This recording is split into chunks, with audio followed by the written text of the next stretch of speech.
No todo el que me dice Señor, Señor entrará en el reino de los cielos, sino el que hace la voluntad de mi Padre que está en los cielos. Muchos me dirán en aquel día, Señor, Señor, ¿no profetizamos en tu nombre y en tu nombre echamos fuera demonios y en tu nombre hicimos muchos milagros? Entonces les declararé, jamás los conocí, apártense de mí los que practican la iniquidad. Por tanto, cualquiera que oye estas palabras mías y las pone en práctica será semejante a un hombre sabio que edificó su casa sobre la roca y cayó la lluvia y vinieron los torrentes, soplaron los vientos y azotaron aquella casa, pero no se cayó porque había sido fundada sobre la roca. Todo el que oye estas palabras mías y no las pone en práctica será semejante a un hombre insensato que edificó su casa sobre la arena y cayó la lluvia, vinieron los torrentes, soplaron los vientos y azotaron aquella casa y cayó y grande fue su destrucción. Cuando Jesús terminó estas palabras, las multitudes se admiraban de su enseñanza porque les enseñaba como uno que tiene autoridad y no como sus escribas. Padre, nosotros venimos delante de ti humillados por el peso de lo que acabamos de leer. Señor, nosotros que hemos hecho profesión de fe, que nos llamamos cristianos, sobre quienes se invoca tu nombre, no vivimos día a día apercibidos de la enorme responsabilidad que implica llamarte Señor, Señor y proclamar tu señoría. Tu señorío nos queda grande, pero es tu llamado. La responsabilidad de vivir conforme a tu estándar nos queda grande, pero no hay otro.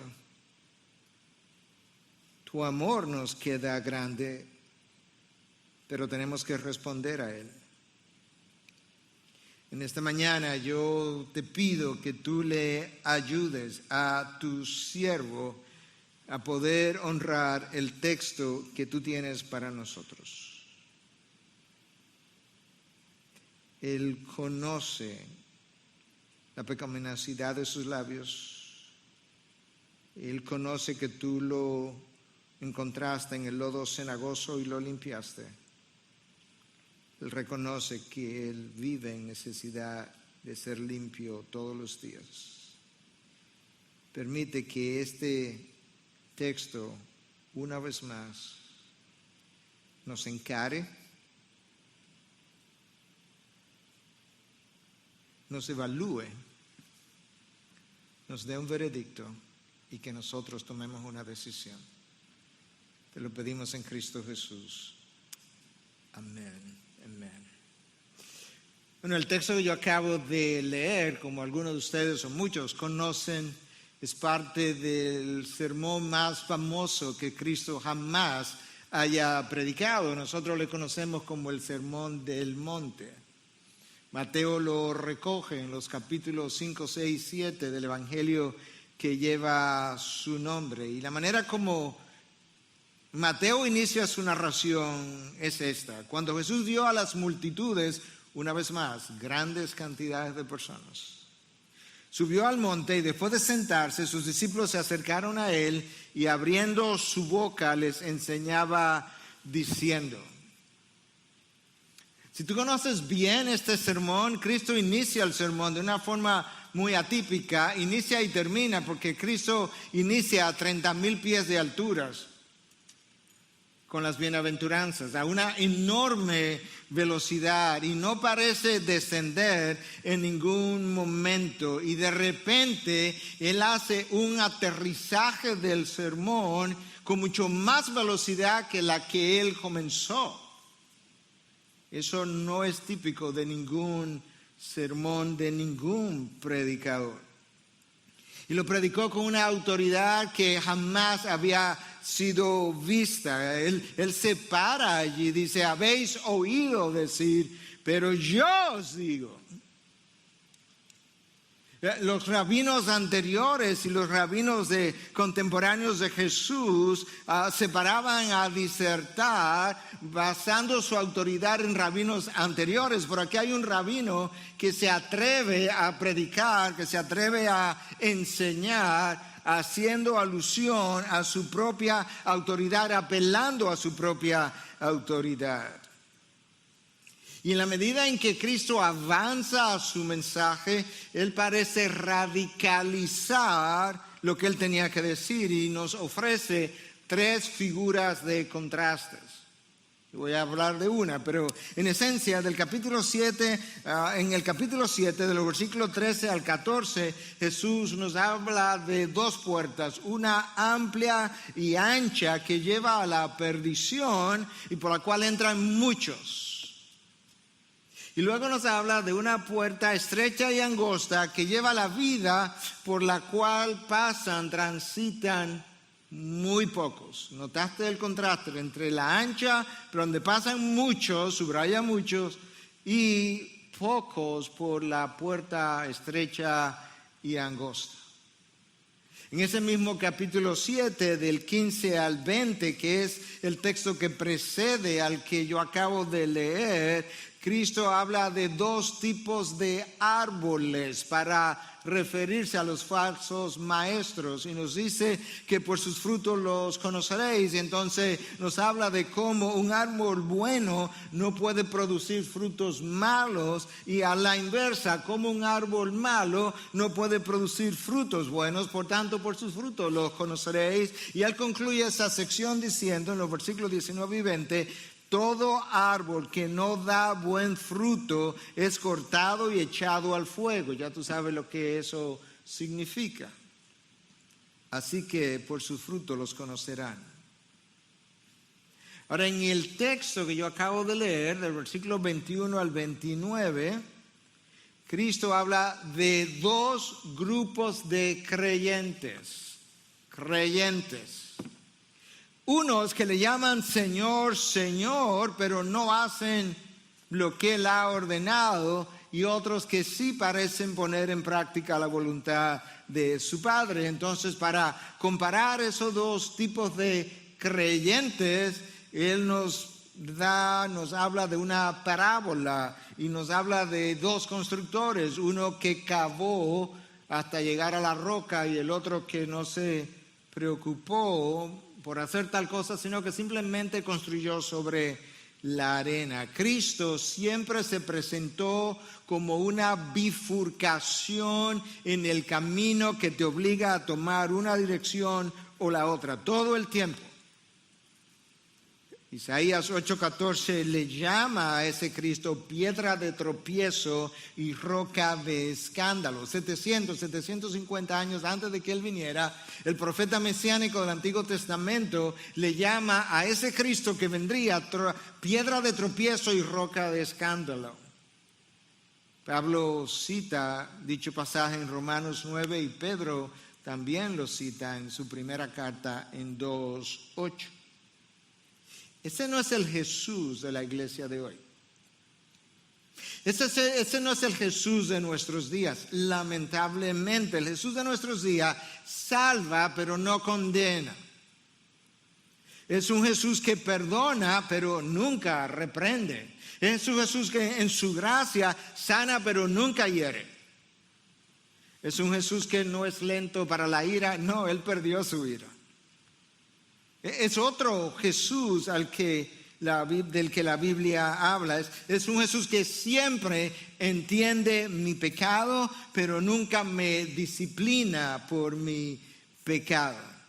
En resumen, el Jesús de hoy es un león, es el león de la tribu de Judá, pero Él no tiene colmillos, Él no tiene garras, Él tiene una gran melena alrededor de su cuello para acariciarme, y su mensaje es como leche pasteurizada, tibia, descremada, sin azúcar, sin lactosa, de manera que aún niños lactando podrían consumirla y no hacerle daño.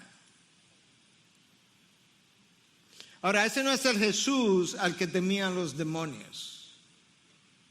Ese no es el Jesús que encara a Pedro y le dice: apártate de mí, Satanás. Ese no es el Jesús que se encuentra con dos discípulos camino a Emaús después de su resurrección. Le dice: oh insensatos y tardos o duros de corazón para creer todo lo que los profetas han dicho. Ese no es el Jesús que tumbó a Pablo camino a Damasco. Lo tumbó al suelo como señal de que yo soy Señor y tú has de obedecerme de aquí en adelante. Ese no es el Jesús que dijo a sus discípulos: ustedes se quieren ir también, tienen mi invitación. Basado en lo que el texto leído dice y mi introducción, yo he titulado mi mensaje: Cristo, Señor de todo o Señor de nada. No hay señorío parcial. Quitémonos esa máscara, eso no existe. Cristo nos deja ver claramente que lo que mis labios dicen, Señor, Señor, no me califica para entrar al reino de los cielos. De hecho, Cristo me deja ver que lo que yo hago o lo que yo hice, profetizamos en tu nombre, echamos fuera demonio, nosotros hicimos hasta milagros, lo que yo hago, lo que yo hice, tampoco me califica para entrar al reino de los cielos. De hecho, Él dice que muchos de los que pronunciarán esas palabras, les declararé: jamás los conocí, apártense de mí los que practican la iniquidad.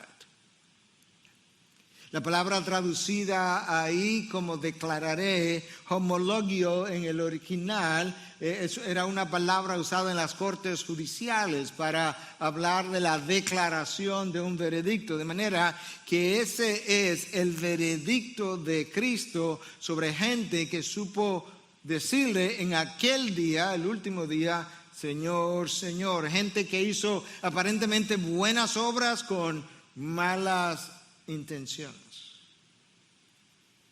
Entonces, si lo que mis labios dicen no me califica para entrar al reino de los cielos, si lo que yo hago no me califica para entrar al reino de los cielos, ¿qué es lo que me califica para entrar al reino de los cielos conforme a Cristo? Y la respuesta está en el texto que leímos. Es una vida caracterizada por la obediencia. No todo el que me dice Señor, Señor entrará en el reino de los cielos, sino, escucha, ¿quién es que va a entrar? El que hace la voluntad de mi Padre que está en los cielos.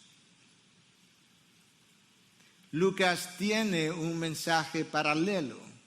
Un pasaje paralelo, yo debía decir, en el capítulo 6 del Evangelio de Lucas, quizás predicado en otra ocasión, porque en esta ocasión Cristo está en el monte. Lucas habla de que Jesús descendió al llano, o no sabemos si es que el monte tenía como un llano donde Él predicó el mismo sermón. Pero en la versión de Lucas, en 6:46, Cristo dice: ¿por qué ustedes me llaman Señor, Señor, y no hacen lo que yo digo? ¿Cuál es el problema? Cristo parece como exasperado de oír gente decirle Señor, Señor, y que luego no hace lo que Él ha ordenado. Si hay algo que está claro a lo largo de todo el Nuevo Testamento, es que la marca distintiva de un verdadero discípulo no es como habla, no es como luce, no es como obra, no es como ora, no es como enseña, sino como vive. Esa es la marca distintiva de un discípulo de Cristo. La obediencia es lo que revela que yo he doblado mi voluntad a su voluntad. Esa es la única evidencia. La obediencia comunica que yo he abandonado la idea de hacer lo que yo entiendo, lo que yo creo, lo que yo deseo, lo que entiendo merecer para hacer la voluntad del Padre. Eso es exactamente el ejemplo de Cristo, que se haga tu voluntad y no la mía. Mi obediencia es la evidencia de que yo tomé mi rebelión, la llevé al altar y la sacrifiqué en el altar y la dejé quemar ahí como se quemaba el holocausto en el Antiguo Testamento hasta que no quedara absolutamente nada más y me he sometido al señorío de Cristo. Esa es la razón por la que Pablo escucha a Cristo decirle: vete a tal casa y espera ahí hasta que Ananías vaya. Él te va a decir lo que tienes que hacer. En otras palabras, de aquí en adelante tú no decides lo que vas a hacer, yo decido por ti. Una vez la rebelión ha sido sacrificada en dicho altar, entonces podemos obedecer de corazón. Yo quisiera enfatizar esto más que cualquier otro día, que Cristo espera la obediencia de corazón, no a regañadientes. La palabra corazón es enfatizada a lo largo de la Biblia hasta tal punto que aparece como unas 1000 veces, un poco menos. Y no es para referirse a las emociones, los sentimientos, como nosotros la usamos muchas veces, y tú sabes, como que, ay, te quiero con todo mi corazón, ay, tan lindo. El corazón en la Biblia representa la esencia entera del ser humano. Amarás al Señor tu Dios con todo tu corazón, con todo lo que eres. Escucha a Charles Spurgeon. La obediencia que no es voluntaria es desobediencia. Porque el Señor mira el corazón. Escucha. Y si Él ve que le servimos forzosamente y no porque le amamos, Él rechazará nuestra ofrenda. Uy. Es Cristo mismo que une el amor por Él a la obediencia, no fue otro. Hablándole a los discípulos horas antes de su crucifixión en el aposento alto. Juan lo recoge en el capítulo 14 de ese evangelio, a partir del versículo 23. Si alguien me ama, guardará mi palabra. Oye, Cristo no lo pudo haber puesto más simple. No es complicado. Oye, que obedecer al Señor no es fácil. Cristo dice, dime de esta frase, ¿cuál parte tú no entiendes? Si alguien me ama, ¿qué no entiendes de ahí? Guardará mi palabra. Señor, no entendí. Ok, te lo voy a decir, versículo 24. Primero te lo dije positivamente, ahora te lo voy a decir negativamente, a ver si lo entiende. El que no me ama, no guarda mis palabras. Uy. Me lo dice positivamente y negativamente. De manera que Cristo ve la desobediencia como una falta de amor por Dios. Ahora, ¿cuál tú crees que a la luz de la palabra es la causa número 1 de no amar a Dios? ¿Cuál es, a la luz de la palabra, la causa número 1 de no amar a Dios? De acuerdo al Espíritu que inspiró la palabra, pero escrito por el mismo apóstol Juan, ya cuando está en sus años 90. Yo creo que para esa época Juan había adquirido suficiente santificación, teología, entendimiento, experiencia para escribir lo que escribió. De acuerdo a Juan, otra vez, en su primera carta, la causa número 1 de no amar a Dios es falta de conversión. Primera de Juan 2:3.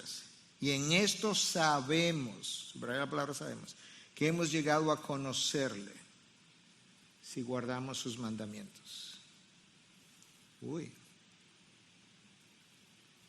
Lo puedes poner de esta manera. Y en esto sabemos que somos creyentes si guardamos sus mandamientos. Eso es 1 Juan 2:3. Próximo versículo, 2:4. El que dice, yo he llegado a conocerle y no guarda sus mandamientos es un mentiroso y la verdad no está en él.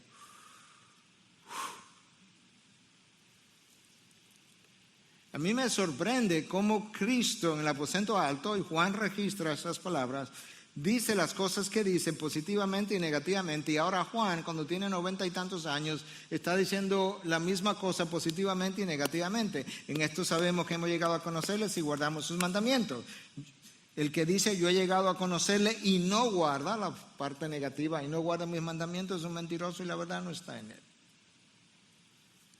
En Juan 14, Cristo establece el amor como el mejor motivador para la obediencia. Y en primera de Juan 2, 3, 4, 5, Juan establece la obediencia como el mejor indicador de que soy creyente.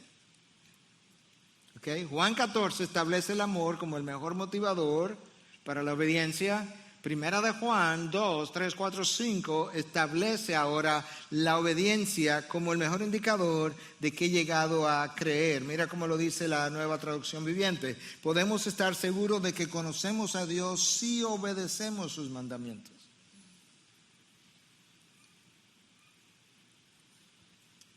Yo estaba supuesto a predicar este mensaje hace 2 domingos atrás y por razones de salud no pude. De manera que tuve un par de semanas para rumiar lo que tenía que decir hoy. Y después que le dije a mi esposa, yo terminé, ahí era que faltaban horas. La obediencia requiere sumisión de todas las áreas de mi vida al señorío de Cristo, pero en particular 2. Porque esas 2 representan el corazón de mis problemas. La obediencia requiere la sumisión de todas las áreas de mi vida al señorío de Cristo, pero de manera particular 2. Requiere la rendición de mi rebelión con la cual yo nazco y requiere el intercambio de mis pasiones propias de la carne por los deleites de Dios. Ocurridas esas 2 cosas, yo voy sobre ruedas. Esas son las 2 áreas que más dificultad causan al creyente y al no creyente, obviamente. Nosotros somos rebeldes por naturaleza, admitámoslos. Queremos ser autónomos. Queremos que nadie nos pida, nos haga rendir cuentas, sobre todo en las áreas que sabemos que estamos mal. Estamos contentísimos de dar testimonio de todas las áreas donde estamos bien, pero no me pregunte dónde estoy mal. Y cuando me pregunta, luego justificamos o defendemos lo que sabemos que está mal con la intención de lucir bien. Justificamos lo que sabemos que está mal con la intención de lucir bien. En cuanto a nuestras pasiones, que es la segunda área que yo tengo que rendir, una es la rebelión, la otra es mis pasiones. Nosotros no la queremos rendir porque nos producen placer. Nos gustan nuestras pasiones, hasta que descubrimos que las pasiones son pasajeras, que producen pérdidas, que afectan mi relación con Dios, que afectan todas mis relaciones, que alteran mi relación conmigo mismo, porque alteran mi paz interior, que manchan mi testimonio y la reputación de mi fe. Una vez yo descubro eso, entonces quizás estoy más listo para intercambiar mis pasiones por los deleites de Dios. Nosotros tenemos algunos pasajes que conocemos muy bien y lo conocemos como en una sola dirección, y uno de esos pasajes es la Gran Comisión. Si tú le preguntas a un cristiano después que tiene unos años en la fe cuál es el texto de la Gran Comisión, con toda probabilidad él te podrá decir que Cristo dijo: toda autoridad me ha sido dada en el cielo y en la tierra, por tanto id y haced discípulos, bautizándolo en el nombre del Padre, del Hijo y del Espíritu Santo, y enseñarle a obedecer todo cuanto yo os he enseñado. Muy bien, eso es para los misioneros. Tú sabes que esa es una de las mejores declaraciones de señorío de Cristo, a pesar de que tiene que ver con el proyecto misionero. ¿Y dónde usted ve eso, pastor? Claramente en el texto. Toda autoridad me ha sido dada en el cielo y en la tierra. En otras palabras, yo soy Señor en el cielo y en la tierra de cada pulgada cuadrada en toda la creación. Y número 2, esa es la parte que tiene que ver conmigo, la parte que tiene que ver con ustedes es enséñale a obedecer todo, no una parte, cuanto yo os he enseñado. Ahí está el señorío de Cristo en la gran comisión. La desobediencia mía y tuya es rebeldía en contra del señorío de Cristo. Es traición a su señorío. Es amor propio. Es desprecio por la sangre que pagó por los pecados que yo sigo cometiendo ahora con conocimiento de causa. Para ayudar a sus discípulos a entender lo que él quería comunicar, Jesús cierra su mensaje con una parábola, como yo le mencioné, se lo voy a leer una vez más. Por tanto, cualquiera que oye estas palabras mías,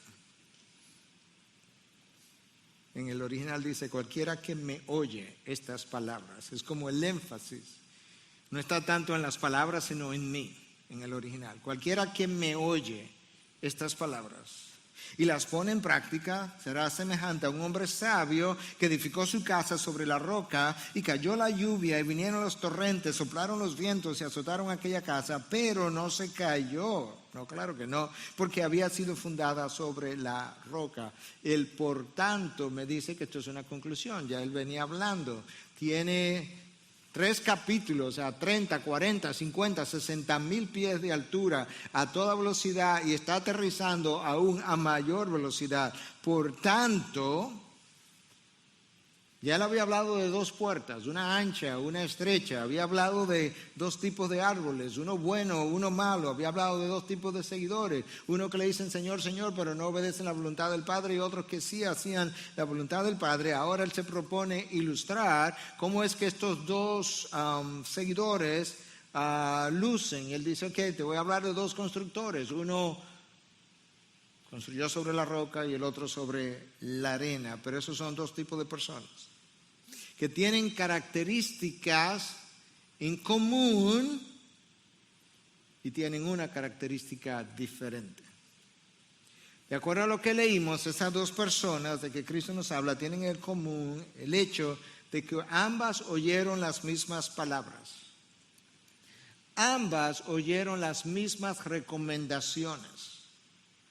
Ambas oyeron las mismas advertencias, como hoy. De manera que estas 2 personas no terminan en lugares distintos porque oyeron cosas distintas. Estas 2 personas no terminan en lugares, en destinos distintos porque entendieron cosas distintas. No terminan en 2 lugares diversos porque las advertencias no fueron las mismas. No. Estas 2 personas oyeron exactamente la misma enseñanza. La característica que lo distingue es que una puso en práctica lo que oyó y la otra no lo hizo. Esa es la única diferencia. La palabra traducida ahí, oye, cualquiera que oye estas palabras mías, o cualquiera que me oye estas palabras, en el original es akuo, que implica oír bien, entender o considerar lo que se está diciendo. Cristo está diciendo, cualquiera que entendió bien estas palabras mías, cualquiera que se ha sentado a considerar lo que está oyendo. Eso nos ayuda a ver que la interpretación de lo dicho no fue la causa de que una persona terminara en un lugar y otra en otro. No. Fue la sumisión de una y la rebelión de la otra. Una obedeció y la otra no puso en práctica lo que Jesús le dijo. Ahora, lo increíble es que aparentemente había un grupo, no solamente de ovejas, sino porque Cristo está haciendo alusión, anterior al texto que yo leí, estaba haciendo alusión a falsos maestros. Hay un grupo de falsos maestros incluso que irá a decirle, Señor, Señor, en tu nombre predicamos, ves que son maestros, echamos fuera demonios, hicimos milagros. Hay un grupo de maestros que se va a parar en aquel día del juicio y convencido de que realmente ellos pertenecen a la familia de Dios, de que ellos estaban viviendo conforme al estándar que la palabra de Dios nos da.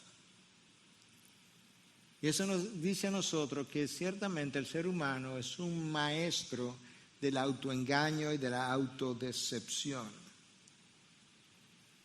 Ahora, esas cosas ocurren cuando una de dos, o yo no soy creyente y por tanto no puedo entender las cosas del Espíritu porque se disciernen espiritualmente, o se pudiera dar, en otros casos, cuando el estándar que yo tengo de lo que implica ser un seguidor de Cristo es muy bajo y por tanto me veo ahí, pero me veo que estoy llenando el estándar. Y yo creo que hoy más que nunca estamos ahí.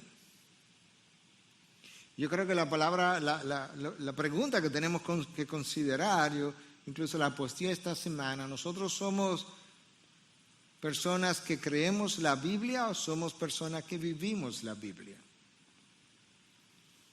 Porque las únicas personas que creen la Biblia son las personas que viven la Biblia. Yo fui entrevistado esta semana por una periodista de uno de los diarios de aquí acerca de las 3 causales y me decía, pastor, pero hay muchas personas creyentes en Dios y en la Biblia que realmente están de acuerdo con las 3 causales. Y yo le decía, sí, claro, yo no tengo la menor duda. De la misma manera que mucha gente, incluyendo presidentes, están de acuerdo con la Constitución y la viven violando.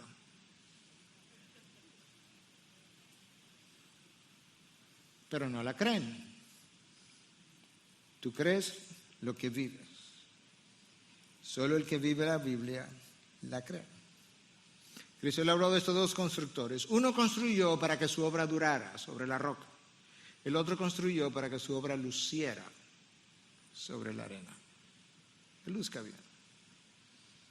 Ahora, escucha el texto paralelo de Lucas en cuanto a la parábola, porque el texto paralelo de Lucas nos ayuda a entender un poquito más. En Lucas 6:46, Cristo dice, ¿por qué me dices Señor, Señor y no hace lo que te digo? Inmediatamente después dice, todo el que viene a mí y oye mis palabras, igual, todo el que viene a mí y oye estas palabras mías y las pone en práctica, os mostraré a quién es semejante. Semejante a un hombre que al edificar una casa, aquí es la diferencia en Lucas, cavó hondo y echó cimientos sobre la roca, o sea, cavó hasta encontrar la roca. Se supone que eso es lo ideal, me han dicho en construcción, que la zapata tú debes ir cavando hasta que tú encuentres la roca. Tengo entendido que nosotros cavamos, hubo que hacer algo especial para construir esto, porque cavamos 18 metros para abajo y no se encontró la roca. 18 por 3 son 54 pies para abajo y no había roca, hubo que hacer algo especial. Bueno, este hombre cavó profundo, cavó hondo y echó cimientos sobre la roca, y cuando vino una inundación, el torrente rompió contra aquella casa, pero no pudo moverla porque había sido bien construida. Lucas nos deja ver que hubo un constructor que cavó profundo y otro que no cavó, lo dejó en la superficie. Obviamente el que cavó profundo se tardó mucho más para construir. Quizás el que, usando la ilustración de la parábola, el que no cavó, el que construyó sobre la arena, ¿verdad? Quizás se levantó el edificio mucho más rápido, quizás su trabajo lució mucho más eficiente, mucho más adelantado, quizás el otro fue tildado hasta de vago, como quisquilloso, perdiendo tiempo. Porque el otro no perdió tiempo en cavar, eso da mucho trabajo. Yo no tengo tiempo para hacer eso. O quizás le entendía que las casas y las cosas no son tan complicadas. Cuando ambos terminaron, ambas casas lucían fantásticas, extraordinarias. Excepto que uno ya tenía un tiempo de construida y la otra tardó mucho más. ¿Qué fue lo que hizo la diferencia entonces? Bueno, que resulta que cambiaron las condiciones atmosféricas. Y como dicen en el norte de nuestro país, en el Cibao, rompió a llover. Comenzó a llover. Y vinieron los torrentes de aguas y soplaron los vientos. Hasta ahí las casas, las construcciones lucían iguales.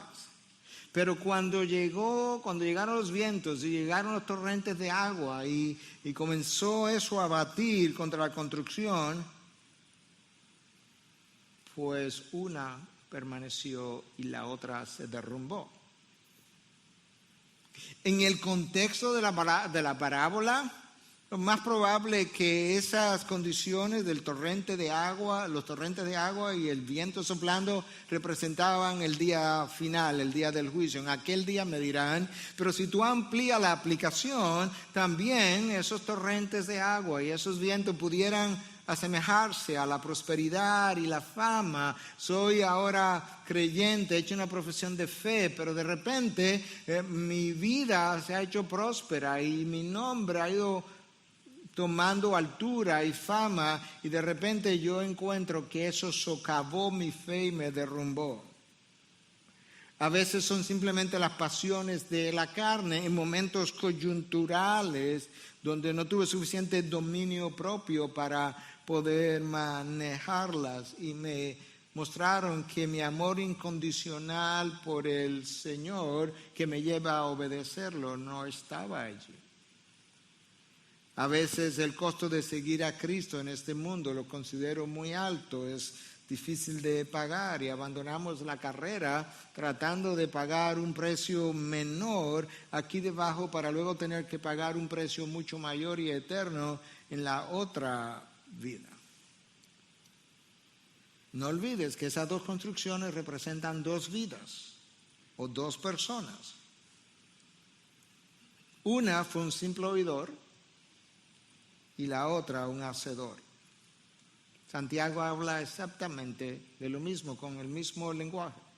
Y habla de aquel que es un oidor de la palabra solamente.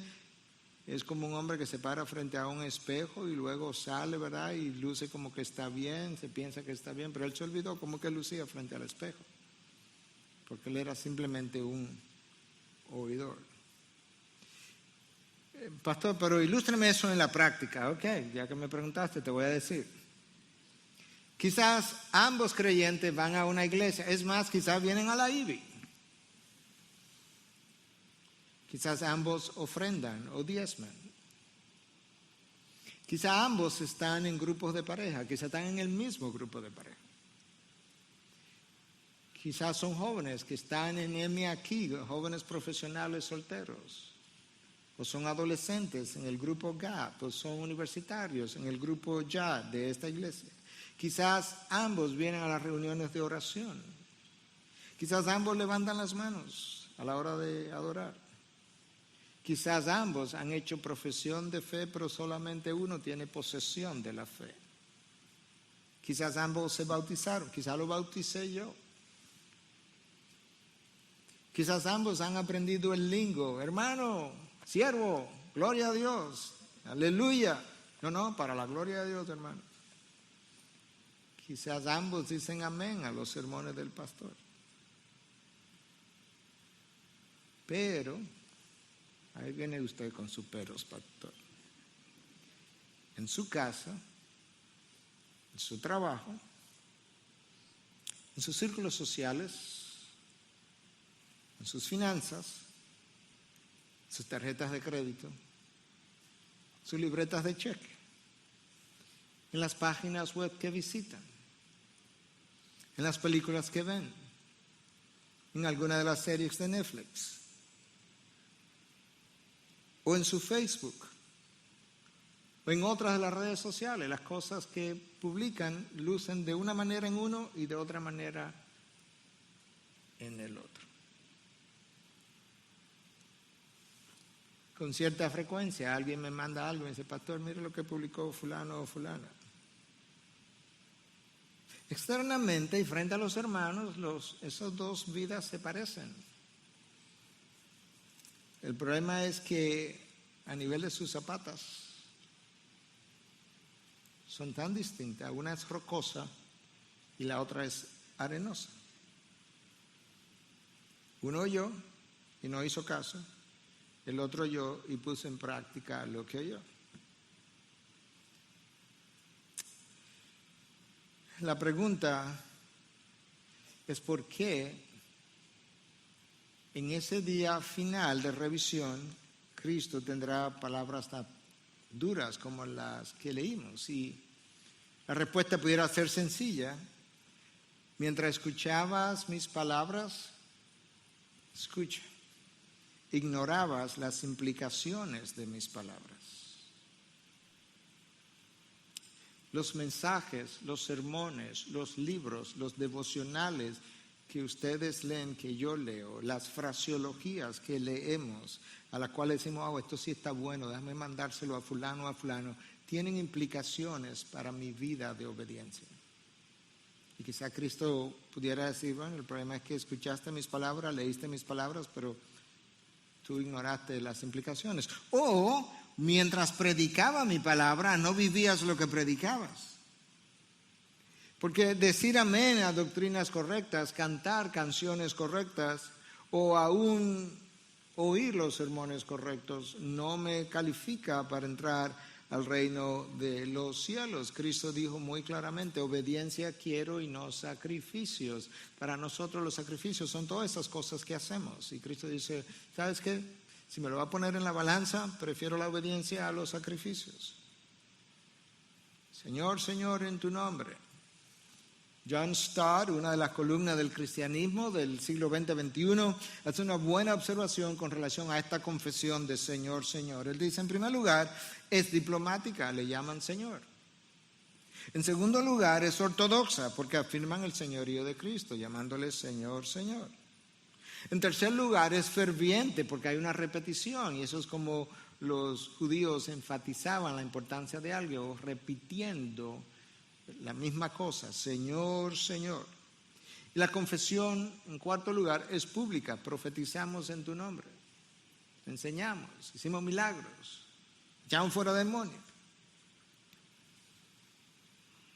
En una época como la nuestra, que es fácil ser cristiano, donde en Occidente, donde nadie está siendo perseguido, es muy fácil ser culturalmente cristiano y pasar desapercibido. Pero hoy yo quiero recordarte, no es la cultura evangélica que salva. No es ni siquiera el mensaje evangélico que salva, sino la conversión evangélica. La conversión verdadera que el evangelio radical produce en alguien que ha considerado el costo antes de abrazarlo. El Señor sabe quiénes exhiben una cultura evangélica y quiénes tienen un corazón evangélico. El problema es que la cultura evangélica se adquiere con tanta facilidad en 3 meses. En 3 meses de ir a la iglesia, una buena iglesia, tú estás hablando como la gente de esa iglesia habla. De manera que no es difícil adquirir una cultura evangélica. Ahora, adquirir una mente bíblica, evangélica, una conversión bíblica, evangélica, es otra cosa. Lamentablemente hoy nadie quiere pagar el precio por ser cristiano. Nadie quiere un estándar de vida que interfiera con lo que quiere hacer, sino que esto que yo quiero hacer, lo cristianizo, lo comparo con alguien que está haciendo menos que yo y lo justifico. Nadie quiere sacrificar sus deseos y aspiraciones para la gloria de Dios. Nadie. Yo no voy a hacer eso no es necesario. Yo no veo otra gente haciendo eso. Bueno, yo no vi a Pablo crucificarse voluntariamente como Cristo lo hizo. Tampoco vi a ningún otro, pero a Cristo le tocó esa copa. Nadie quiere ser atacado públicamente, pues nos callamos y ya no estamos en las redes ni siquiera. Nos quedamos callados. Yo posteaba recientemente y dice, cuando tú tienes opiniones, tú te callas rápidamente. Cuando tú tienes convicciones, tú te callas cuando te mueres o cuando te matan. Porque tú sostienes las opiniones, pero las convicciones te sostienen a ti. Y nadie quiere ser atacado públicamente, nadie quiere ser considerado estrecho de mente, nadie quiere sentirse solo. En los años 300, Uno de los primeros teólogos y padres de la iglesia, Atanasio, estaba luchando a favor de la divinidad de Cristo y algunos decían: Atanasio, ríndete, todo el mundo está negando la divinidad de Cristo. Y Atanasio respondió: entonces será Atanasio contra mundo, Atanasio contra el mundo. En otras palabras, no importa lo que el resto de la gente diga, crea, no diga, yo creo, defiendo, proclamo la divinidad de Cristo. Ahora, regresando, ¿verdad?, a la parábola de la construcción, muchos piensan que la roca es como una buena doctrina. No.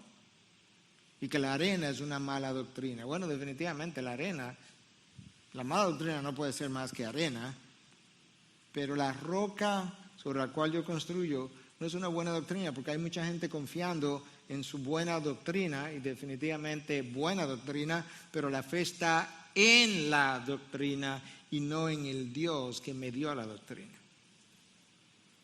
Cristo no está haciendo referencia a la doctrina en el Sermón del Monte. Él está haciendo referencia a la obediencia. A eso que le está haciendo referencia, que uno oyó y puso mis palabras en práctica y el otro no, después de haber oído las mismas palabras. Pastor, entonces si la obediencia es lo que me califica para entrar al reino de los cielos, usted está diciendo que la salvación en último caso es por obras. No, me entendiste mal. La salvación sigue siendo por fe solamente, es por gracia a través de la fe. Ahora, lo que demuestra la veracidad de la fe que tú dices profesar es tu obediencia. Eso es otra cosa. La obediencia es una evidencia, no un calificativo. Es la evidencia de que mi fe es una fe salvífica, que es verdadera, que cuando yo dije creo en Cristo, no lo dije culturalmente, ni lo dije en el momento, sino que yo le entregué mi corazón, mi vida, mi mente, todo, mi curso, mi destino, mi futuro, mi pasado, mi presente, lo que ha de venir.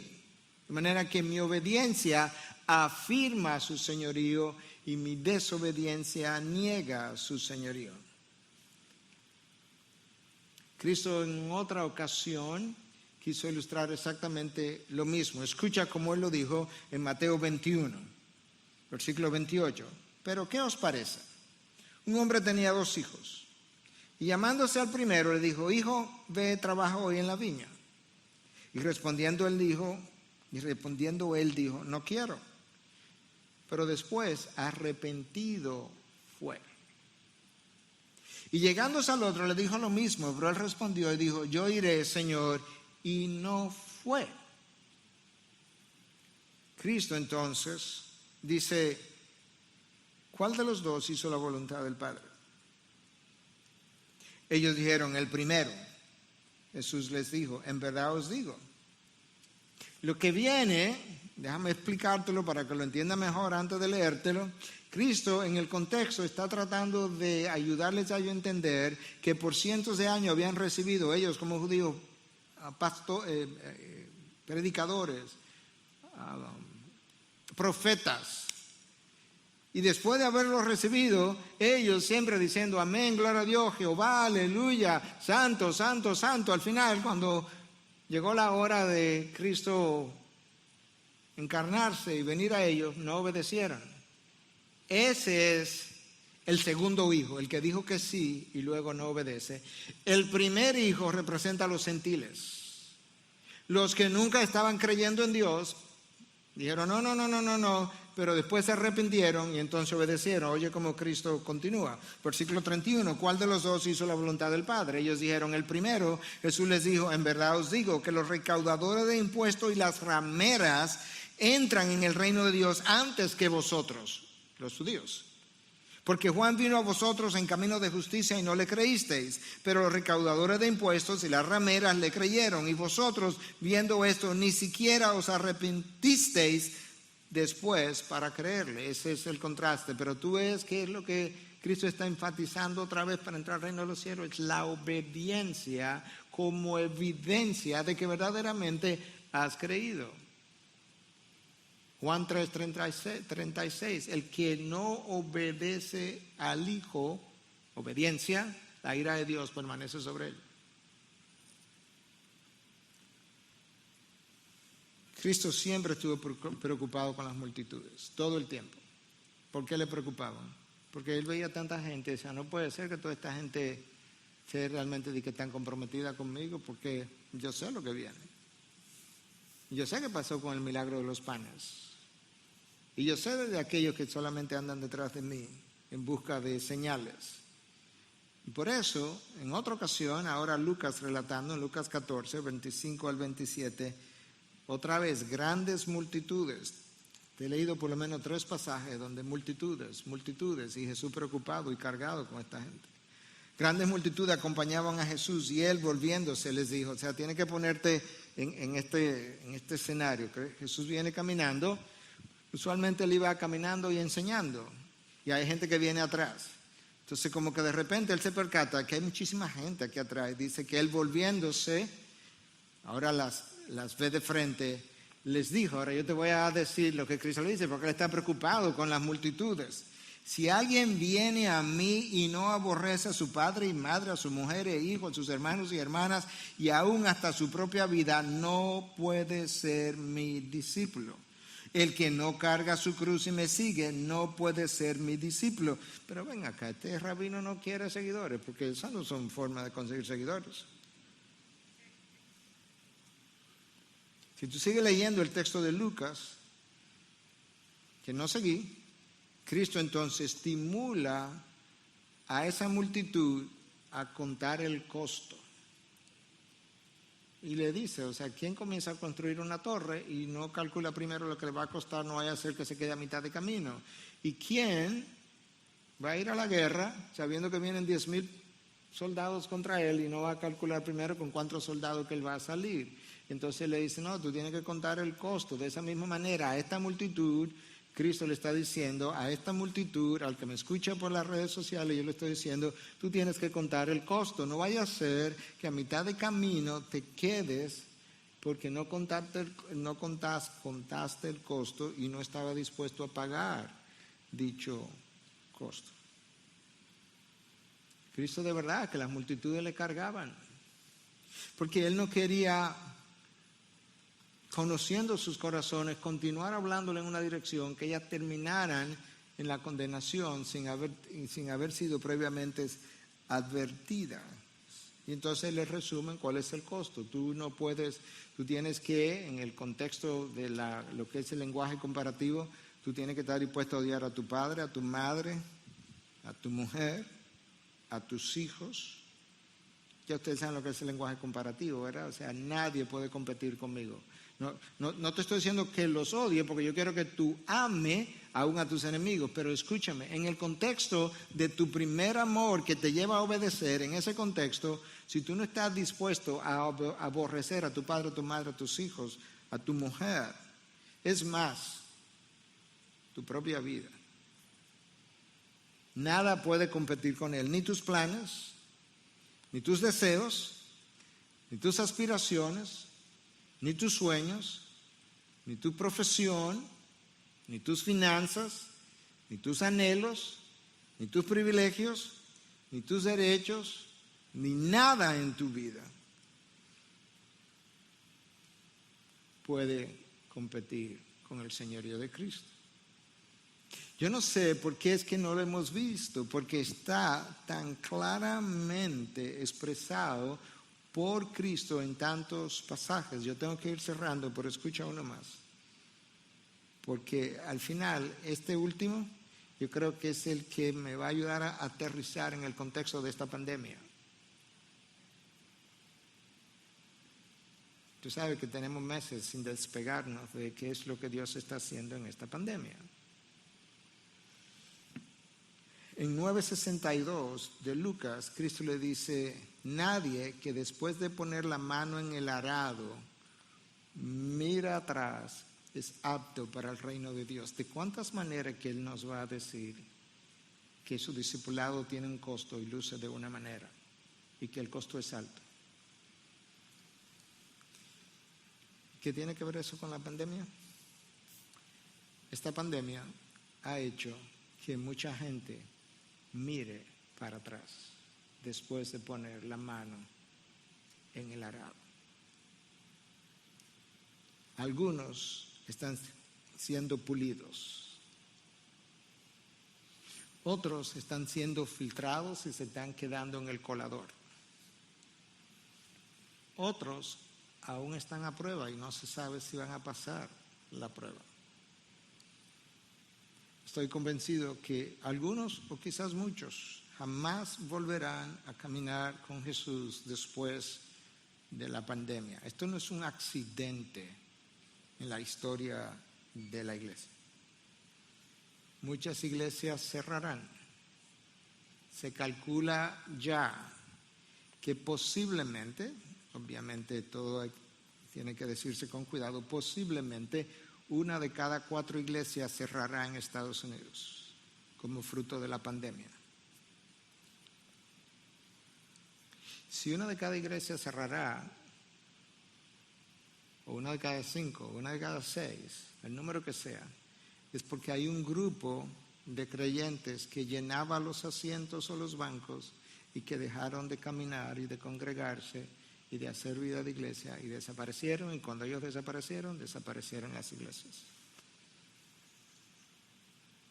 Este es un tiempo de prueba.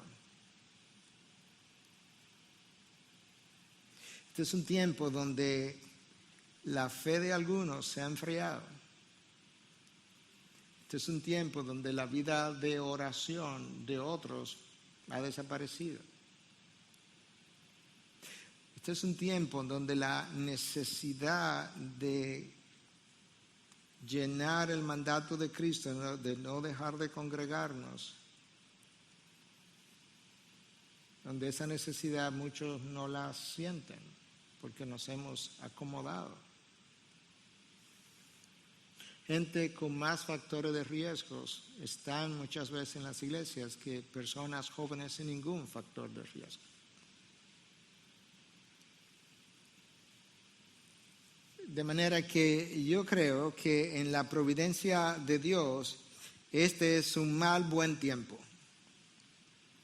Es un mal tiempo por el dolor que causa ver personas sufrir y otras partir a la próxima vida. Desde este punto de vista es un mal tiempo.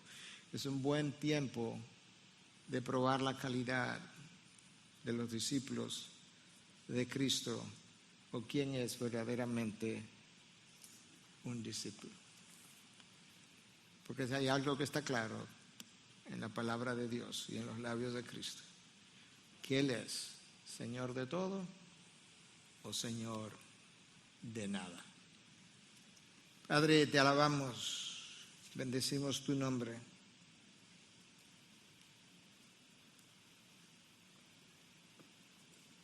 Pero antes de seguir orando, nos arrepentimos.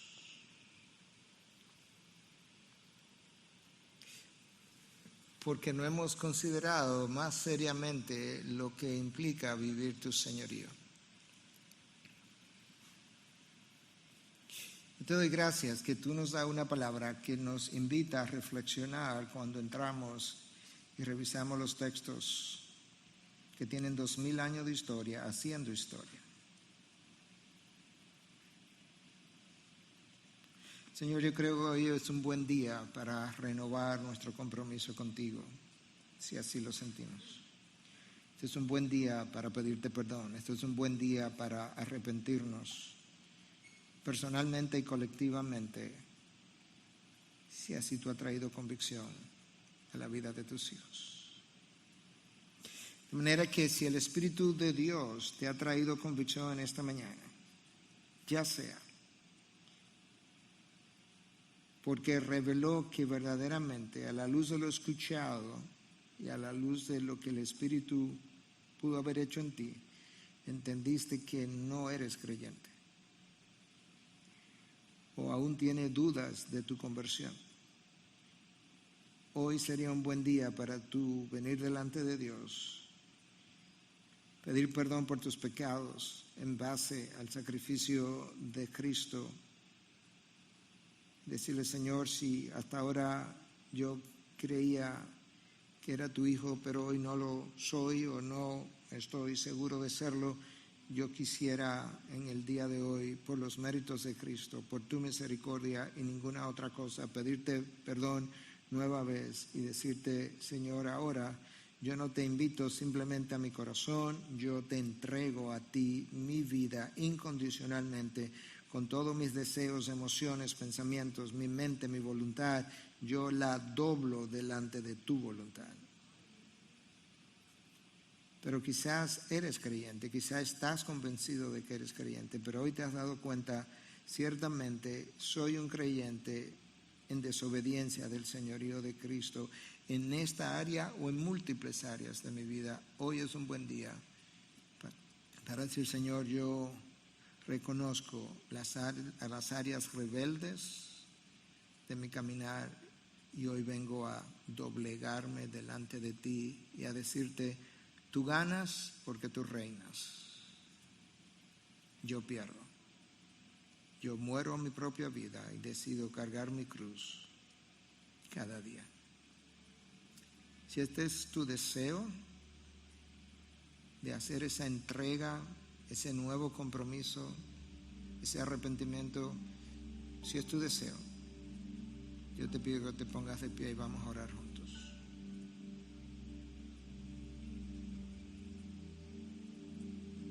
Es una obra de Dios, no mía.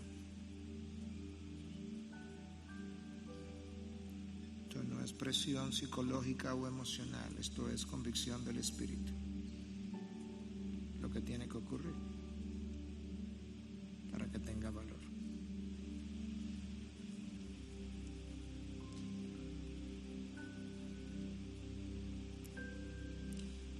Señor, escudriña el corazón de cada uno de nosotros. Como leía el pastor Luis al principio, mira, Dios, si hay iniquidad en él. Perdona nuestra iniquidad. Perdona nuestra liviandad. Perdona nuestras distracciones. Perdona nuestros amoríos con cosas que no son tuyas ni eres tú. Renueva mi primer amor. O quizá dámelo por primera vez porque nunca lo he tenido, en la medida en que hoy tú me regenera, me hace nacer de nuevo. Yo hoy te entrego toda mi vida, confesándote como mi Salvador, pero reconociendo que no puedes ser Salvador sin ser Señor, de manera que yo reconozco que toda autoridad te ha sido dado en el cielo y en la tierra, de manera que tú tienes toda autoridad sobre mi mente, mi corazón, mis emociones, sentimientos, pasiones, mi pasado, mi presente, mi futuro, mi casa, mis finanzas, mi trabajo, mis hijos, mi esposa, todo lo que yo soy. Tú tienes autoridad sobre eso y no la reclamo nunca más. Te entrego lo más preciado que yo he empuñado y te digo, no es mío, es tuyo. Y ahora te pido que me sigas enseñando a obedecer todo cuanto ya tú enseñaste en tu palabra. Ayúdame a cantarte de corazón, a obedecerte de corazón, a amarte de corazón, a seguirte de corazón. Y gracias te doy, porque es tu gracia la que me trae convicción. Es tu gracia la que me renueva.